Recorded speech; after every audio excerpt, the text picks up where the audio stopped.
Bismillahirrahmanirrahim. Assalamualaikum warahmatullahi wabarakatuh. Alhamdulillah. Wassalatu wassalamu ala rasulillah. La hawla wa la quwata illa billah. Amma ba'dah. Seluruh masantri yang dirahmati Allah subhanahu wa ta'ala, alhamdulillah, pada kesempatan hari ini kita masih diberi kenikmatan sehat, juga kenikmatan iman, sehingga kita semua masih bisa melaksanakan aktivitas keseharian kita dengan baik dan juga bisa melaksanakan ibadah puasa Ramadan dengan khusyuk. Semoga amal ibadah kita, sholat kita, tarawih kita, tadarus kita, puasa kita senantiasa diterima oleh Allah subhanahu wa ta'ala. Allahumma amin. Mas santri yang dirahmati Allah subhanahu wa ta'ala, kajian kita pada kesempatan hari ini sampai pada halaman 40 dari kitab Sulam Taufik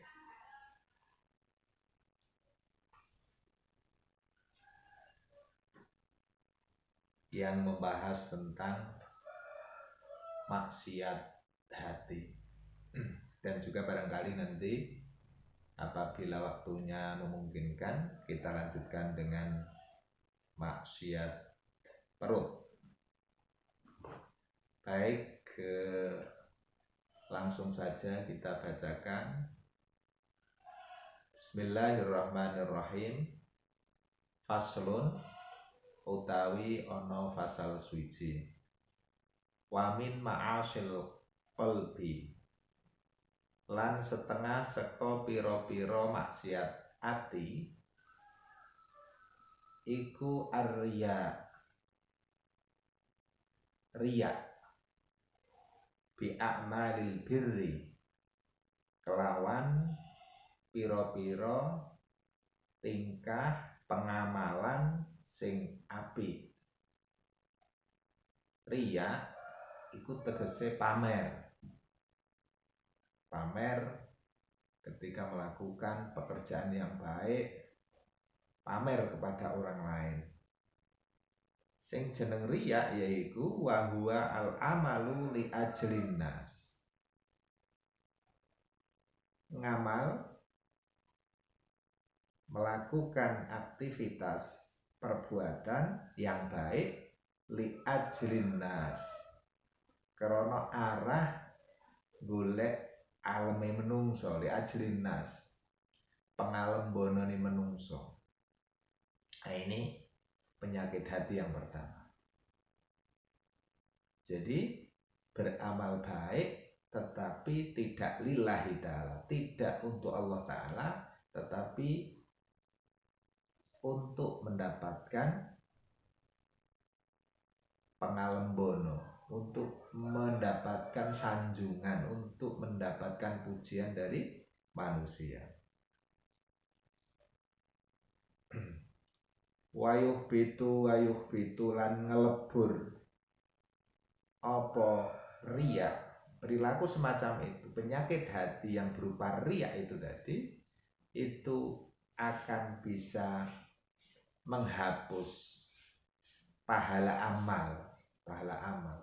Kalau ujabi kaya dene ujub bitaatillah, kelawan oleh ngelakoni taat maring Allah ta'ala. Ujub itu merasa heran, merasa ajib, merasa hebat di dalam melihat diri sendiri. Ujub. Jadi ujub ini bisa lahir dari kondisi nyamannya seseorang. Jadi ketika melakukan aktivitas amal ini kadang-kadang kita merasa bahwa yang paling banyak amalnya itu saya, yang paling pinter itu saya, yang paling tenang itu saya, yang paling giat bekerja itu saya. Nah, ketika sudah ujub pada diri sendiri, itu nantinya akan mengecilkan peran Allah di situ. Antara riya tadi itu yang mengharap pujian dari orang lain dan sifat ujub yang merasa dirinya paling unggul, paling giat, paling istimewa, ini akan menghapus pahala dari kebaikan yang dilakukan. Wa huwa utai sing jeneng ujub iku syuhudul ibadati, oleh ningali ngibadahe mau, ningali wong ing ibadahe sadirotan, yaiku metu minan nafsi, saka nafsune dhewe, saka diri sendiri. Jadi kebaikan itu dianggap dari dirinya sendiri. Saya pelaku, saya. Ini ujub.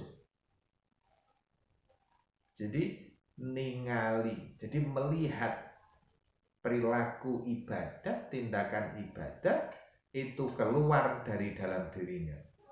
Ghaiban, hali nyepekake,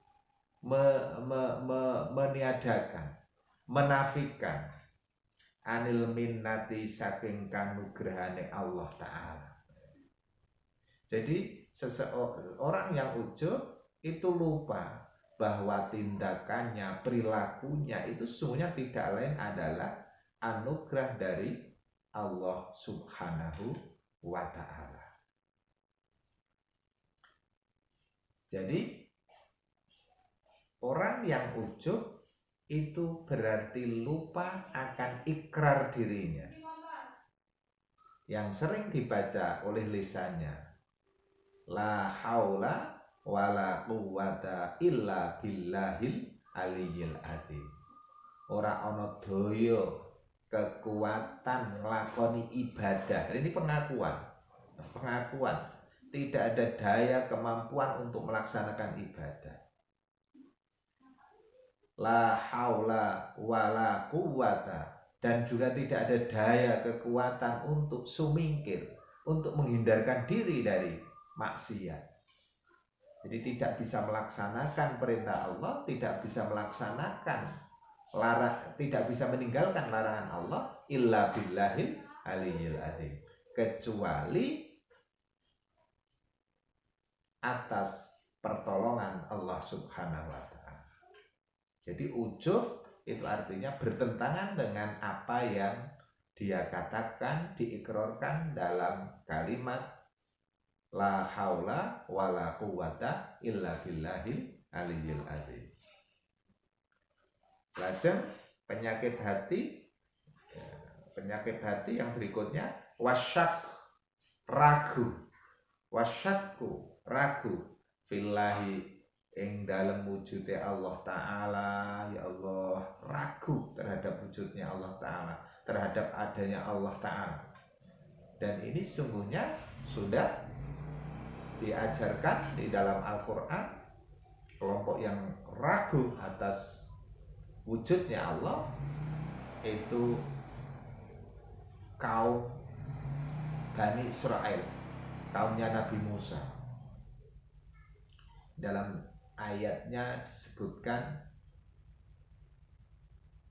wa id qultum ya Musa lan nu'mina laka hatta narallaha jahratan fa akhadhatkumus sa'iqatu wa antum tanzurun. Wa id qultum ya Musa, dan ingatlah ketika mereka Bani Israel itu berkata kepada Musa, lanu minalaka, saya tidak akan beriman kepada Musa hatta narallaha jahratan, kecuali setelah kami melihat menyaksikan Allah dengan mata kepala kita, dengan jelas, dengan terang. Ya ini keraguan terhadap wujud Allah. Maka kemudian dalam ayat berikutnya itu langsung dijawab, mereka langsung dimatikan oleh Allah, langsung ditimpakan semacam petir yang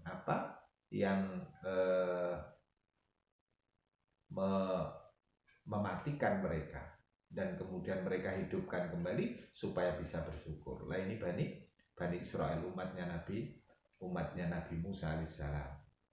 Nah kita terhadap wujud Allah itu jangankan kita melihat Allah, kita melihat alam ini saja itu selalu tidak bisa memahami karena besarnya alam.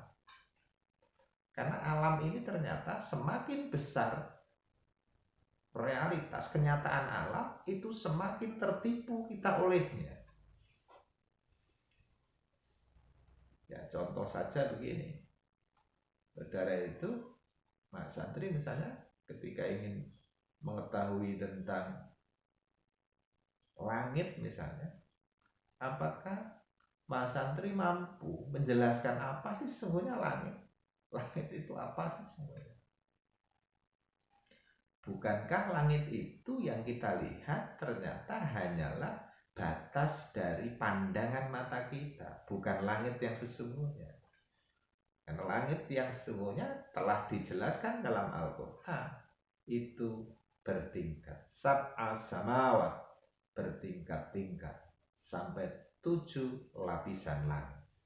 Nah ini tentu karena luasnya langit, mata kepala kita itu tertipu, artinya tidak akan pernah mampu menggapai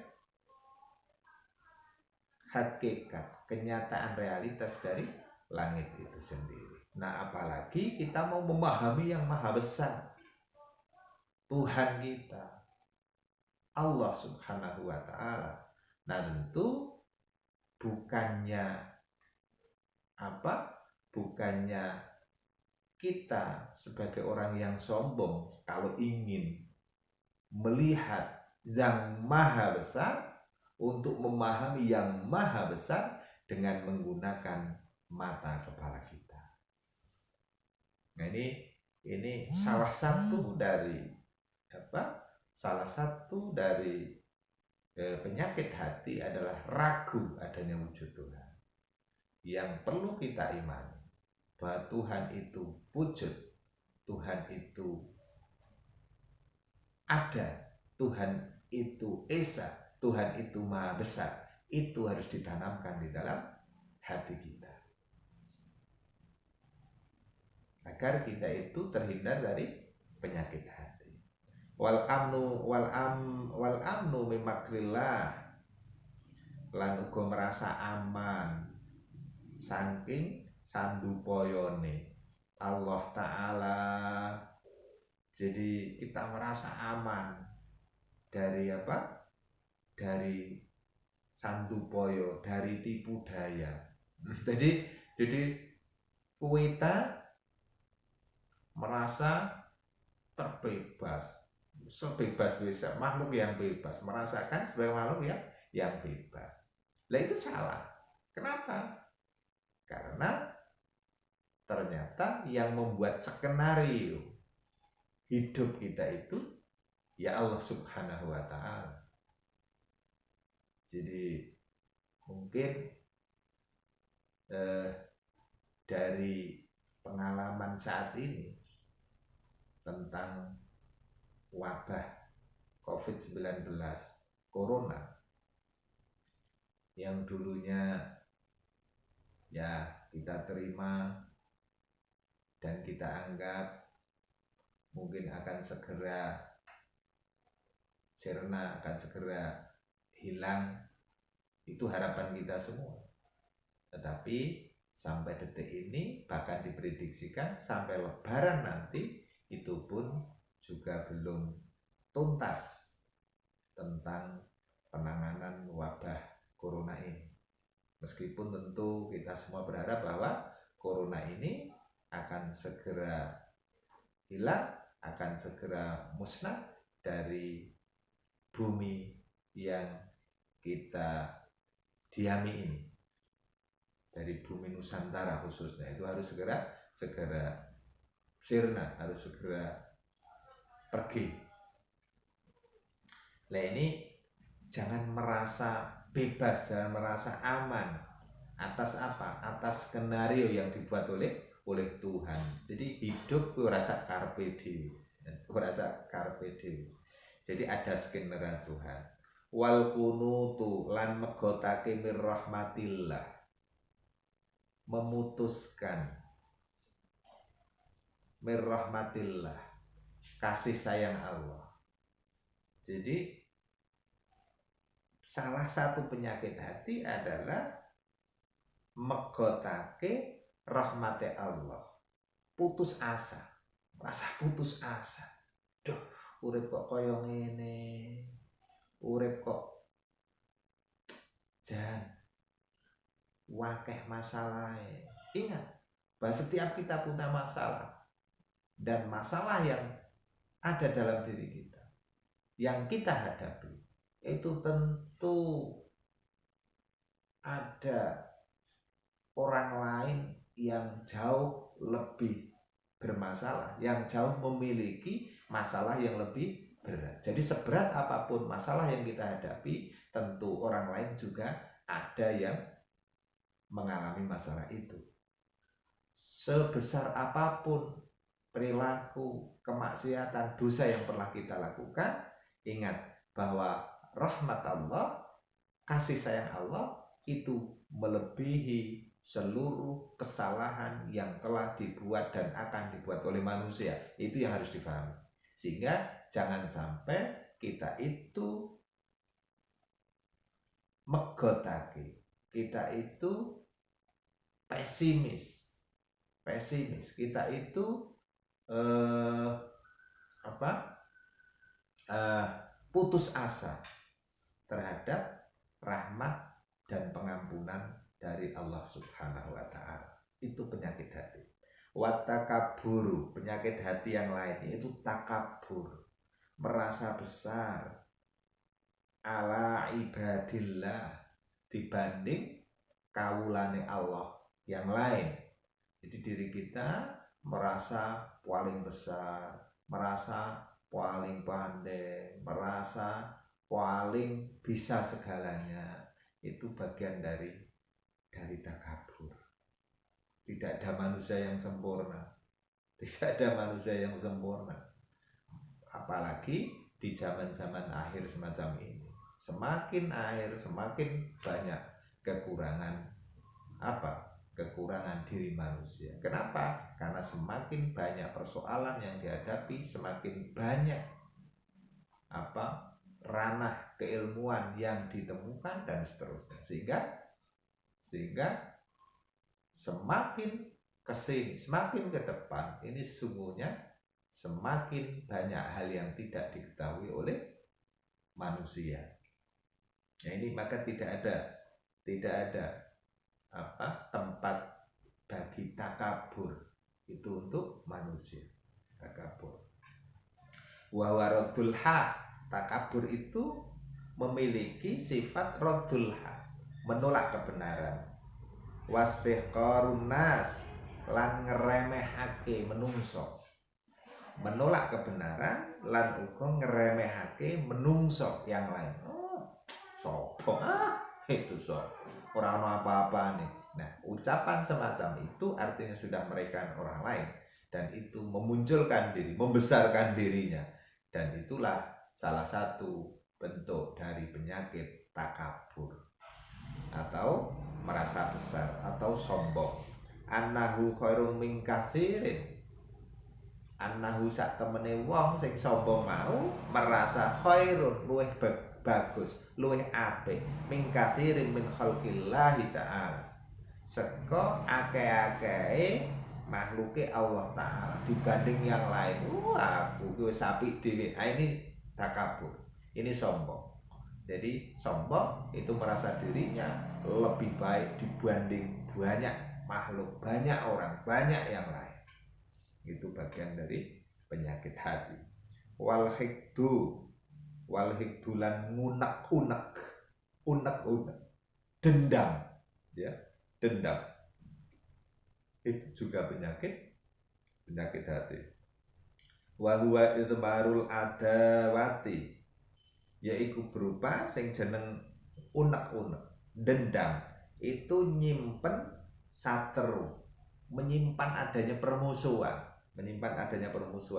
Idza amila bimuqtadhahu walam yakrahu, ari kalane nglakoni sapa wong bimuqtadhahu kelawan patrapane sesuai dengan keinginan saya, walam yakrahu mongko ora sengit sapa wong hu ing wong iku.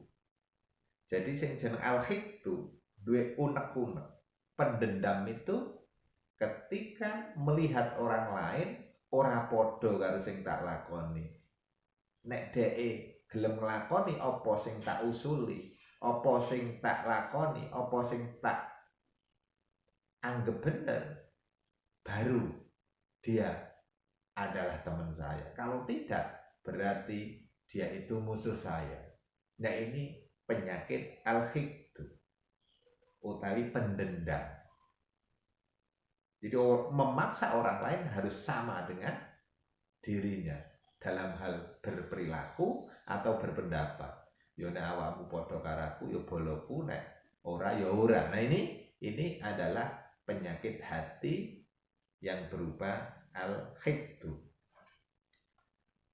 Kemudian yang lain, penyakit yang lain wal hasadu lan hasud, dengki.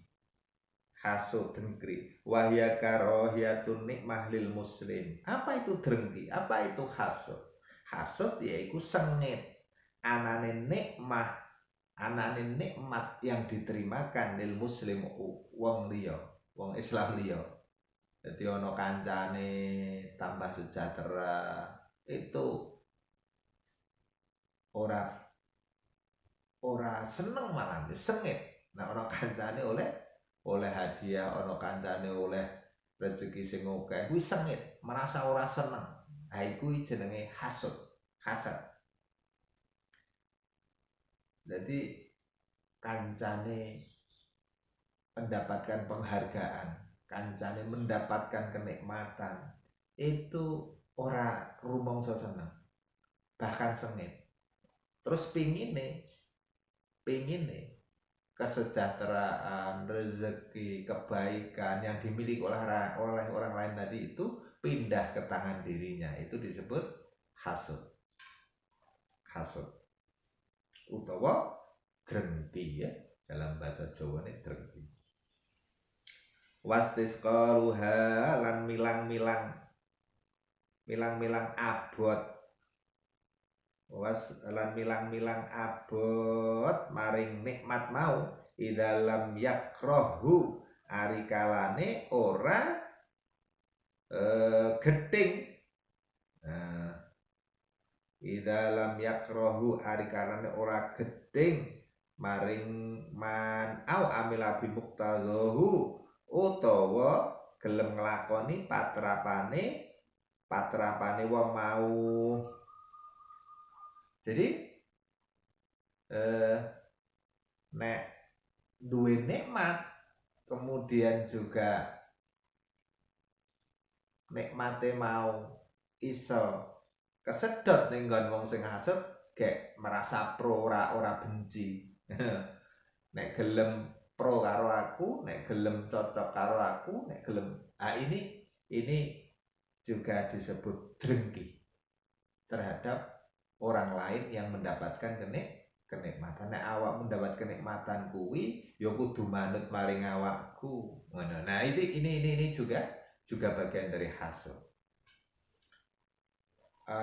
Wal manu bisodakoti, penyakit hati meneh. Wal manu bisodakoti lan ngundat-undat maring sedekah.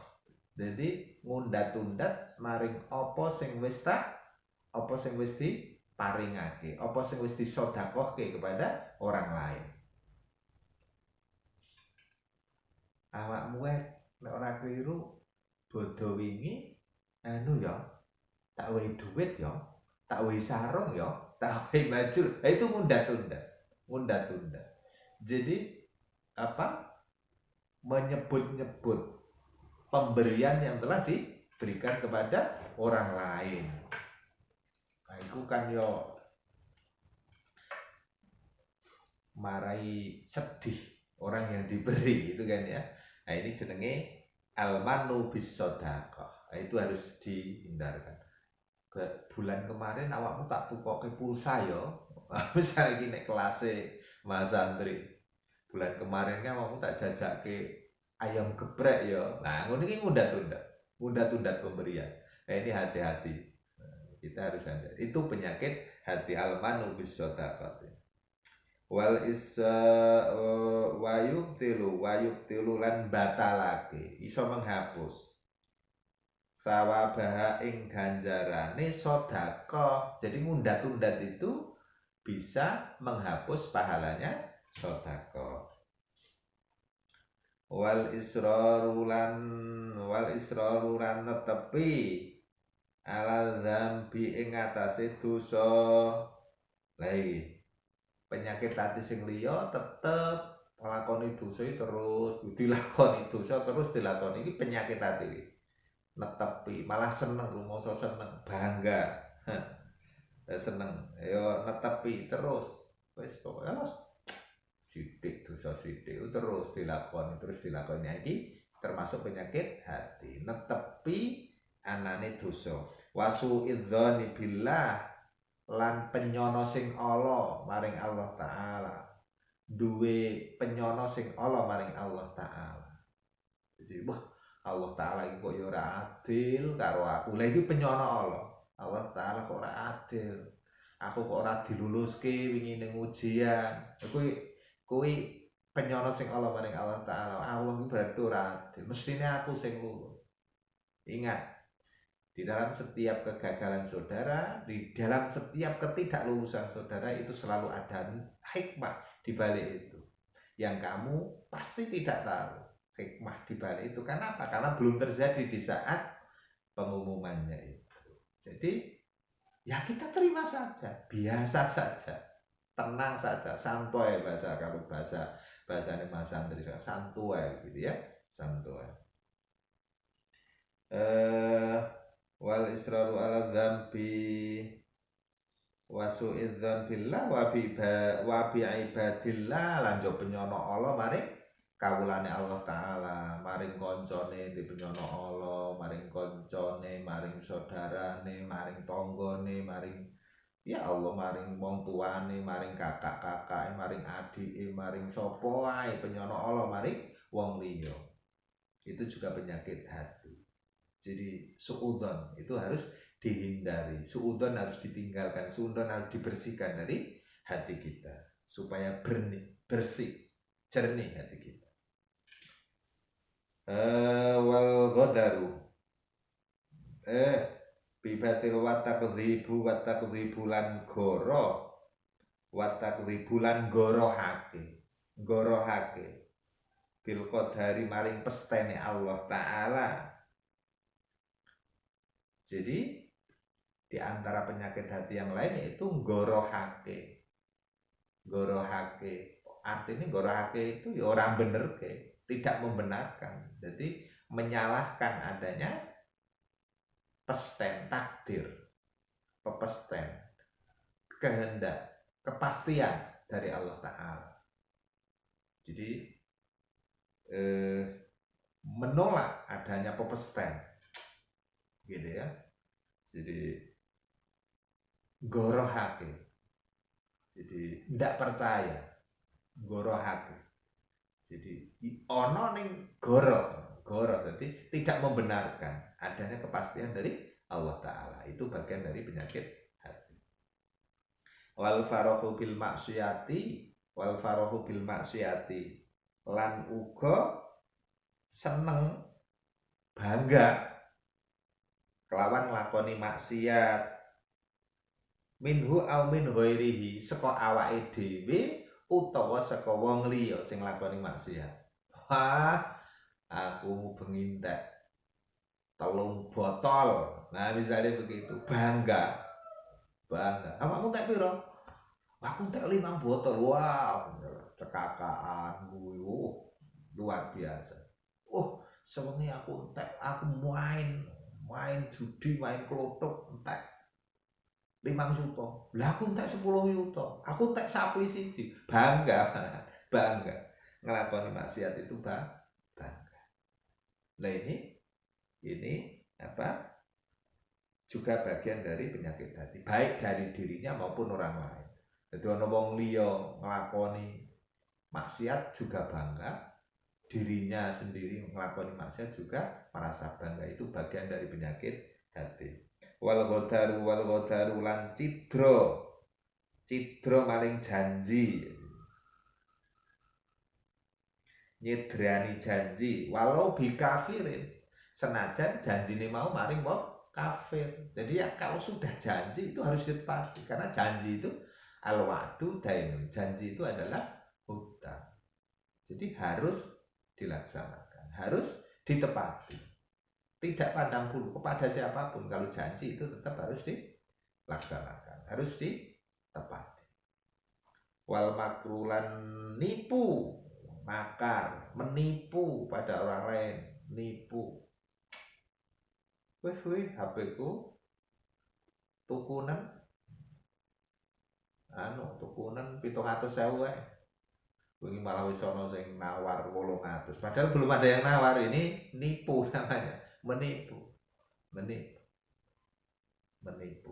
Jadi gorok, menipu pada orang lain. Kuwi apik lho, kuwi barang kuwi apik lho kuwi. Padahal ada cacatnya barang itu. Ini bagian juga dari menipu orang-orang. Bentuk menipu. Ini penyakit hati. Wa bughdus sahabati, lan uga sengit maring para sahabat kabeh, wal ali lan keluargane, wasolihin lan wong kang soleh kabeh. Jadi membenci para sahabat itu juga bagian dari penyakit hati. Kenapa? Karena para sahabat Nabi Shallallahu Alaihi Wasallam itu adalah orang-orang pilihan. Bayangkan seandainya tanpa para sahabat Nabi, ini tentu tidak akan pernah terwujud terwujud pentadwinan Al-Quran.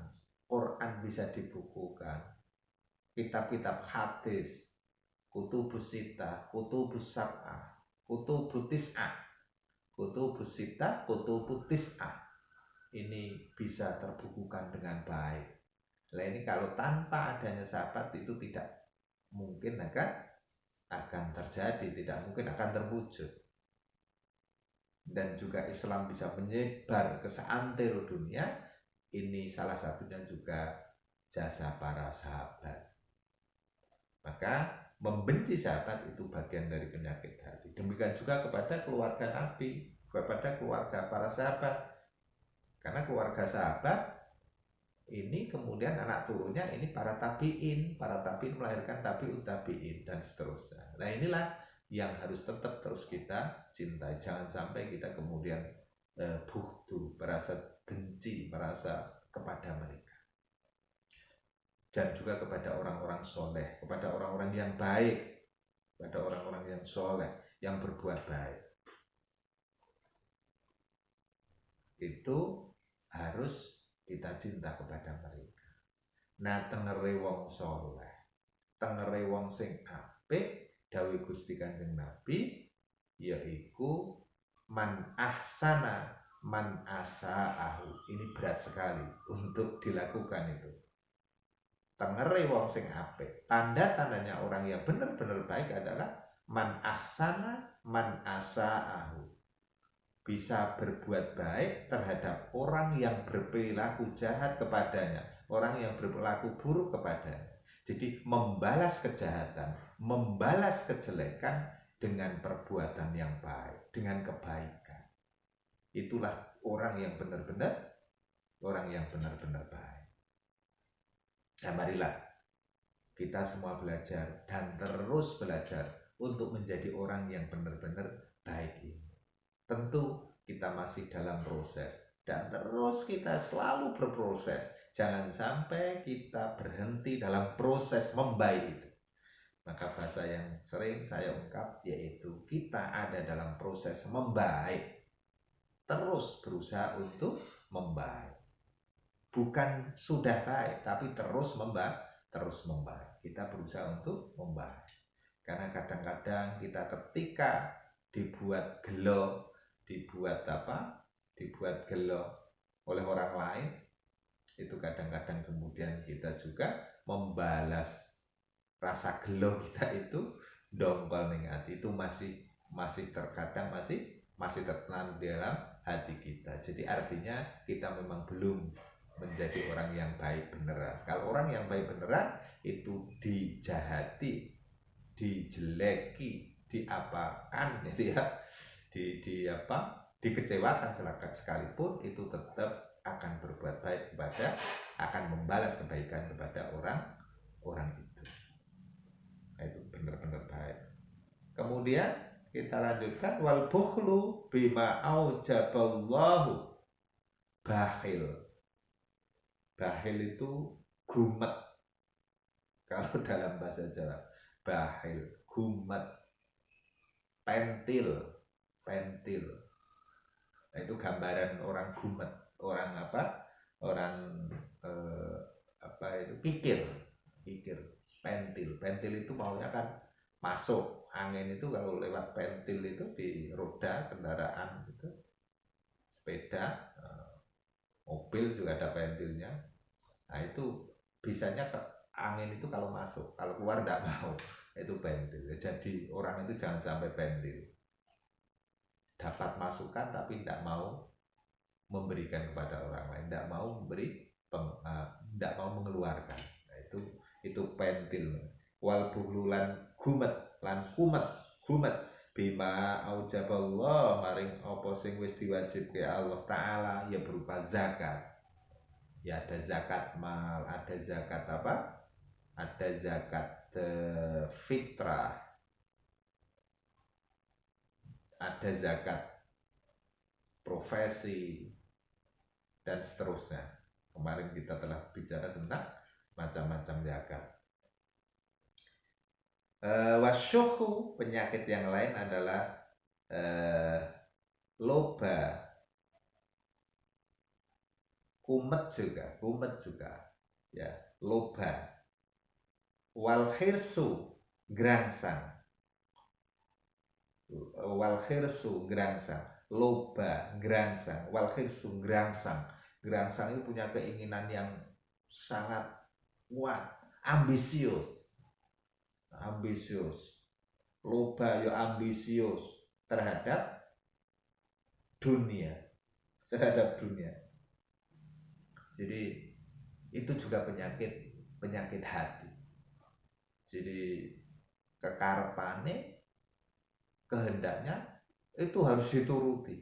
Rasanya seperti itu. Jadi keinginannya harus terpenuhi. Itu sifat gerangsang, keturutan karepe, harus keturutan karepe. Memang ingat seluruh mas santri perlu diketahui bahwa orang yang bahagia itu adalah orang yang keturutan karepe, orang yang terpenuhi keinginannya. Nah, orang yang terpenuhi keinginannya adalah orang yang bahagia. Tetapi perlu difahami bahwa keinginan manusia itu tidak terbatas. Sementara kemampuan untuk memenuhi keinginan itu yang terbatas. Maka kita harus mengukur keinginan kita itu dengan kemampuan kita supaya kita bahagia. Maka jalan keluarnya bisa tidak bisa, mampu tidak mampu, kita harus mengecilkan keinginan kita, mensedikitkan keinginan kita. Syukur-syukur kita selalu berusaha untuk lebih menyedikitkan, lebih mengecilkan keinginan kita dibanding kemampuan kita. Dengan cara demikian insya Allah akan bahagia. Setiap kita kita coba kecilkan keinginan kita, kecilkan ambisi kita, agar kita bisa terpenuhi keinginan yang kecil itu, diukur dengan kemampuan. Insya Allah kita akan bahagia. Jadi wong sing bahagia yaiku wong sing keturutan karepe. Kamangka wong kuwi karepe tanpa batas, tanpa wates. Sementara kemampuannya sangat terbatas. Maka jadikan keinginan kita, kekarepan kita itu sangat terbatas, yang harus dibatasi, gitu. Harus dibatasi sekecil mungkin, dibatasi, diperes tengah keinginan kita, agar kita bisa keturutan. Insya Allah dengan cara itu akan bahagia. Wal istihanah, penyakit yang lain yaitu ngino-ino, merasa menganggap remeh, menganggap rendah. Ngino-ino bima azzamallahu, maring perkara azzama kang wis ngegungake sapa Allah taala. Jadi ngino-ino terhadap sesuatu yang telah diagungkan oleh Allah taala. Al-Quran misalnya, kita meremehkan Al-Quran. Sunnah hadis Nabi misalnya, kita meremehkan sunnah hadis Nabi itu misalnya. Para nabi, para rasul, para sahabat yang jelas-jelas dimuliakan, diagungkan oleh Allah Ta'ala, yang jelas-jelas. Kemudian kita sembrono, kita merasa menganggap ringan, menganggap remeh dengan mereka. Itu termasuk kita mempunyai penyakit hati. Menganggap pendapat para sahabat, menganggap pendapat para tabi'in dan seterusnya, itu dianggap sebagai pendapat yang pendapat apa? Misalnya begitu, meremehkan mereka. Nah, ini bagian dari penyakit hati. Watashir lan ya nyepelekake lima azamallahu, maring perkara azama kang wis ngegungake sapa Allah taala min taatin, saka ketaatan, min taatin. Dadi perilaku taat itu sesungguhnya agung. Au maksiatin uga merasa nyepeleke karo kemaksiatan, nyepeleke ketaatan, nyepeleke alah kewajiban ki apa? Alah ketaatan ki apa? Alah maksiat ki apa? Alah Al-Qur'anin, alah Al-Qur'an ki apa? Masyaallah. Au ilmin, au jannatin, au narin. Utawa ilmu, utawa swarga, utawa neraka. Jadi menganggap remeh mereka, menganggap semua itu hal yang remeh. Ketaatan, maksiat, Quran, ilmu, surga, neraka, ini semua dianggap remeh. Nah, itu bagian dari maksiat, itu penyakit hati. Nah, inilah beberapa penyakit hati yang bisa kita sampaikan, dan semoga kita semua benar-benar dihindarkan dari penyakit-penyakit hati ini, sehingga hati kita ini benar-benar bersih. Hati kita ini benar-benar hati yang cermin yang sangat terang, cermin yang sangat jernih, bersih, sehingga kebaikan, sehingga sifat-sifat Tuhan bisa memantul di dalam sifat-sifat Tuhan yang baik, itu bisa memantul dalam hati kita masing-masing. dan kita terus menjaga hati kita agar bersih dari penyakit-penyakit itu, sehingga apapun yang keluar melalui lisan kita adalah segala sesuatu yang baik karena hati kita baik. Jadi perilaku kita juga bisa menjadi baik karena hati kita baik. Jadi hati yang merupakan raja dari tubuh kita, dari raga kita, dari perilaku kita, ini kalau sudah baik, yang lain insya Allah semuanya juga akan menjadi baik. Semoga seluruh santri mendapatkan kekuatan, dan saya sendiri juga mendapat kekuatan untuk bisa menyingkirkan seluruh penyakit hati ini, dan kita bisa menjalani puasa kita, menjalani kewajiban-kewajiban kita dengan sebaik-baiknya. Amin, amin ya rabbal alamin. Mari kita tutup kajian kita pada kesempatan hari ini dengan kafaratul majlis. Subhanakallahumma wa bihamdika asyhadu an la ilaha illa anta astaghfiruka wa atubu ilaik. Assalamualaikum warahmatullahi wabarakatuh.